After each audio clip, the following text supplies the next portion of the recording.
Percentualmente siamo a un 70%. Siamo ben oltre la metà strada verso un'intesa fra Stato e Regione sull'autonomia del Veneto, secondo il governatore Luca Zaia, che rimane ottimista dopo il giro di consultazioni tra i ministeri terminato nei giorni scorsi. La bozza dell'accordo è in questi minuti sul tavolo del Consiglio dei Ministri, riunito alle 19.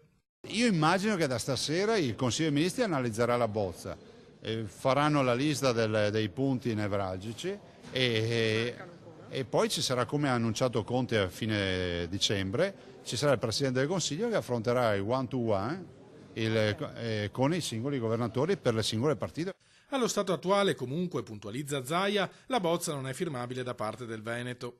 Vanno risolte delle criticità, se no no. Cioè bisogna che ci siano criticità risolte, ma lo sappiamo, non mi preoccupo perché abbiamo lo spazio per trattare ancora. Del resto, ragazzi, questa lo sapevamo dal primo giorno che non era una passeggiata. L'accordo è invece già stato trovato sul tema cruciale delle risorse economiche. Si parte dalla spesa storica, riferisce il governatore, che verrà superata nel giro di 3 o 5 anni con la norma finanziaria scritta ieri. Dopo il primo anno di avvio si arriverà gradualmente a un riparto delle risorse basato sulla media nazionale.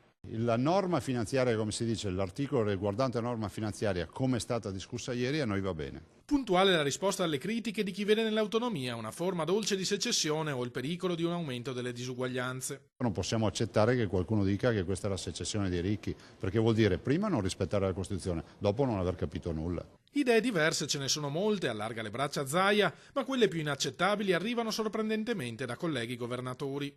Non posso accettare che ci sia il collega De Luca che invece di fare una battaglia per portare a casa l'autonomia, fa la battaglia perché gli altri non abbiano autonomia. Vuol dire che sì, la campagna ha scelto l'assistenzialismo, ce lo dica. Ottimista il presidente Veneto anche sull'iter del provvedimento, che dopo la firma tra Stato e Regione arriverà blindato in Parlamento.